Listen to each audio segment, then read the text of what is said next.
So I was helping my buddies down at Liberty Arms. They needed some help, so I went down there, helped them out for a day or two.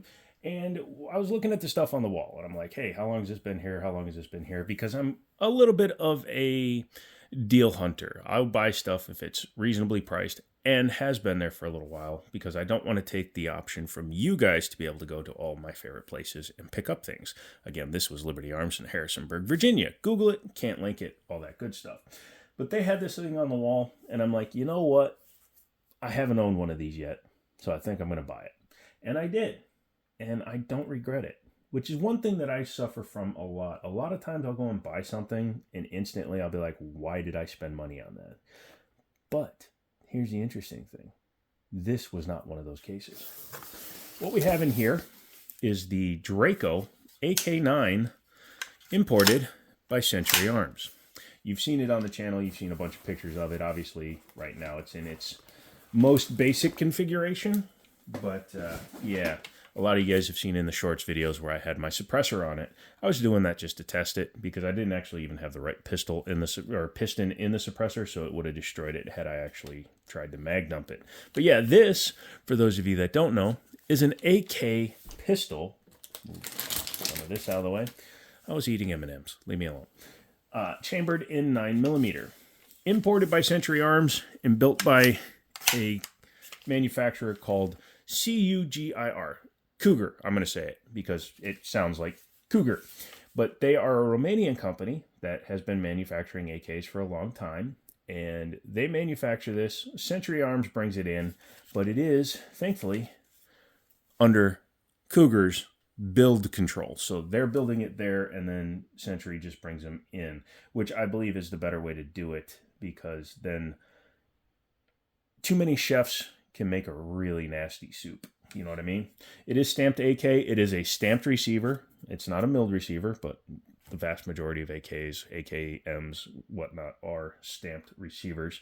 But you can see this is the pistol variant. It has a brace and an adapter on the rear, which we'll take a look at. It was obviously added sometime after. You can see the previous owner did make a little bit of a job of it. Has a hollow sun on it right now.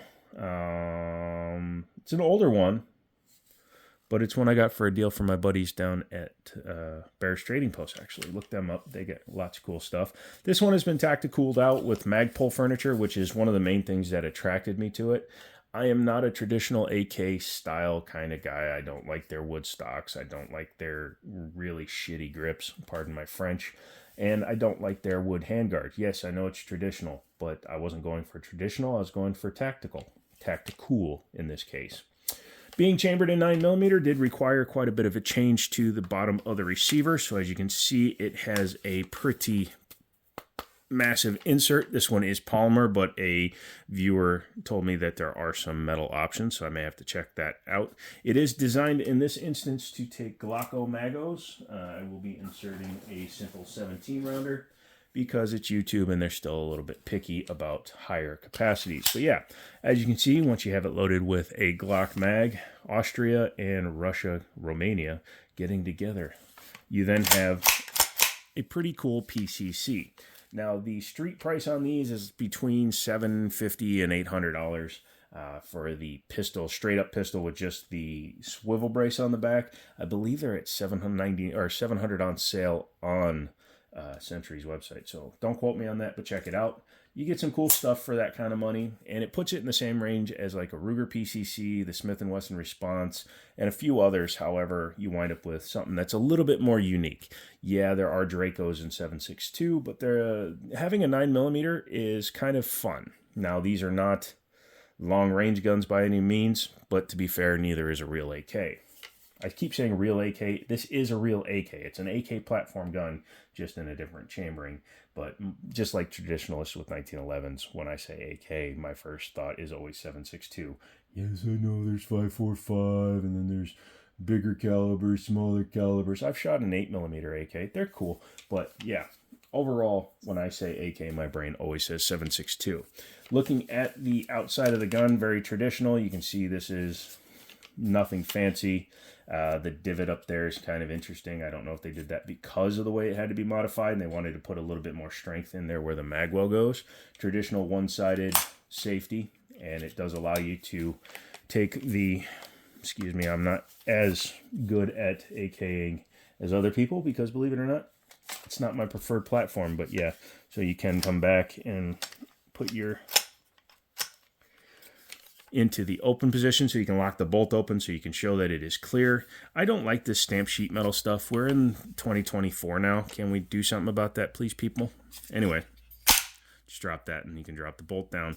This is not the S. This was the traditional style that came out first. So as you can see, it's got the full-size AK sights on it. So you've got the rib up front. It is easy to manipulate, and it's hinged because the dust cover on this particular gun is hinged. I'm running a Green Dot Hollow Sun, which, again, I got for a very good deal.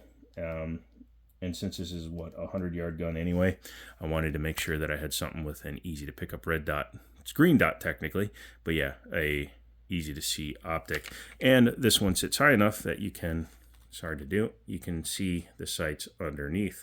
So that was inadvertent. That wasn't intentional. I didn't intend on putting this on this gun. It just happened to be what was available at the time. So there we go. Nice. Has a QD mount up here in the M-lock. This is Magpul furniture, so you got an M-lock slot there. And it has a QD here on the SBA3 tactical brace. And yes, I did put a brace back on it because the injunction went through as everybody was expecting. And hopefully in the next session, they will officially ratify the NFA to the dumpster where they belong. Yes, nice. On the website for this gun, they do list this as an enhanced trigger. Enhanced over a early AK maybe, but it's not AR quality in my opinion.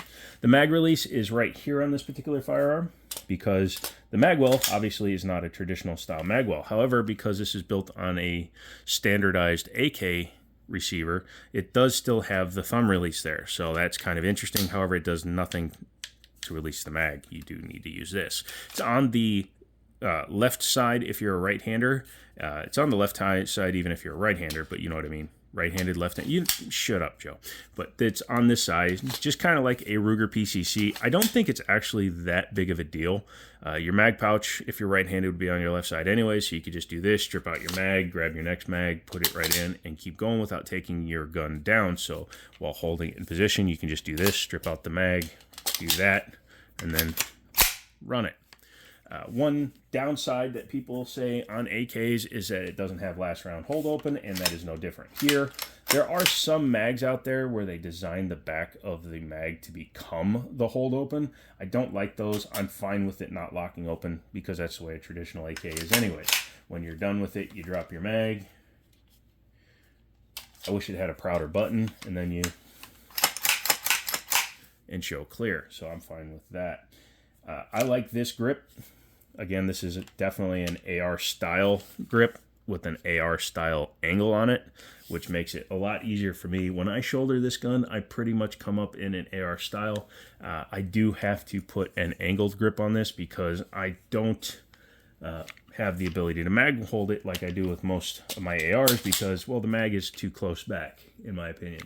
Even on the AR9s, it's usually a little bit more forward, so this is not as comfortable for me. It actually puts my arm in a not comfortable position. So yeah, I'm going to put a angled grip probably back to here, like a 15-degree angled grip back here, which will then allow me to almost magwell grip it there. Let's talk about the trigger real quick. Drop the mag, make sure she's clear. Standard AK feel to me. So you just come on back, you can see there's some take up, and it goes. Again, not the worst in the world. Reset is all the way back out, but it's very spongy. You see how much take up there is? And then it breaks. I did leave a message on one of my favorite creators who's actually messaged me in the past because he did make a little bit of an oopsie. Now, these triggers are single action. A Glock, although it's a pre-cocked striker, the trigger is single action. And he, for some reason, said that on those guns, comparing it to a revolver, that it lightens the trigger. And that's a fallacy. It doesn't lighten the trigger when you rack a Glock 19. It just brings the trigger back a little bit further for your set, and then it breaks. But it doesn't change the weight of the pull. So I'm a little confused as to why he even made that video. Although when you make as many videos as we do, you tend to run out of information and ideas. So I get that part. So the trigger pull, it's not terrible. I don't know if I'd really call it an enhanced. It's lighter than some I've felt, though. All right, what do you say we pop the top off and check out what makes this internally different? In order to do that, go ahead and hear it again. Takes 4 seconds to clear stuff, kids. This being a hinged dust cover is a lot easier to disassemble and reassemble, which I like. He says that as he's not able to pull it up. As you can see, it's hinged up here. You will notice that it does shove your front sight up or rear sight up, so don't be weirded out when you put it back together and that's in there.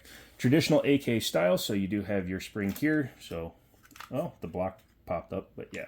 Go ahead and take that off, and you can take your spring out. Hopefully there's no boogies on that piece of paper. Just kidding.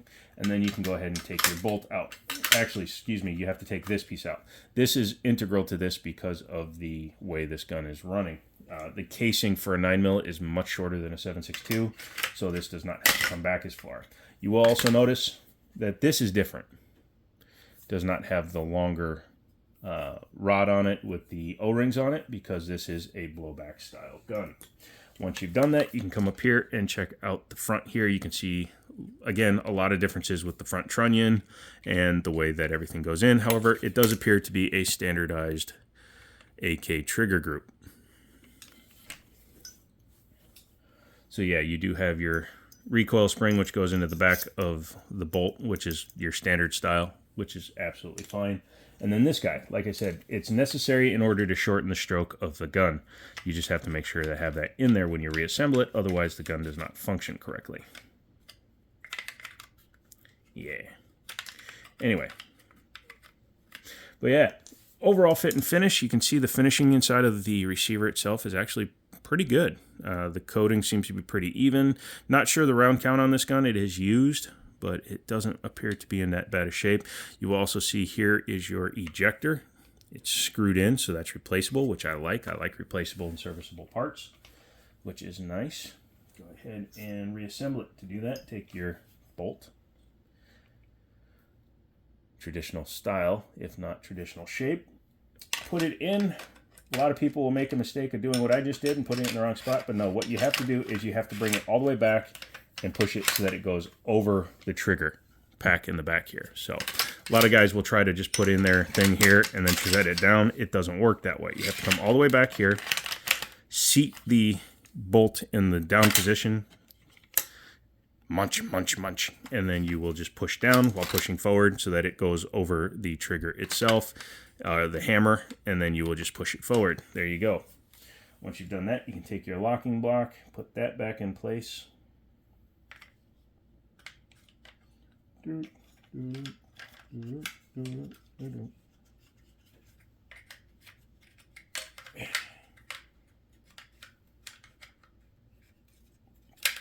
It's a tighter fit, plus I wasn't paying attention to what the frack I was doing when I opened it, so that's on me.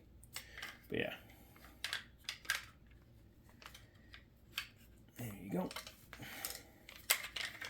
There you go. Give me a second. Sorry, I'd only taken this apart once. So this goes forward, the wider part goes to the rear, and you actually slot it in like that, push it in, and push it down. Once you've done that, take your spring back here. Hopefully that was all on camera. Put your guide rod back in, and you shove forward, shove back, pull up, and just like a standard AK, it drops into place. Drop your cover back into its position, put your rear sight down, make sure you have functionality. Put noob in the comments if you made it this far. But that is the Century Arms Romanian built, Cougar built, imported AK 9mm. And again, yeah, they don't really like us putting in these mags, so we won't be inserting that mag today. But if you like this gun, I will be taking it to the range. I will be shooting it suppressed. I just have to swap out the Nielsen device that's in there for the fixed piston, and then I can shoot it to my heart's content. We will take some 124 and some 147 grain out there. It does match the gun very well, and it's very usable.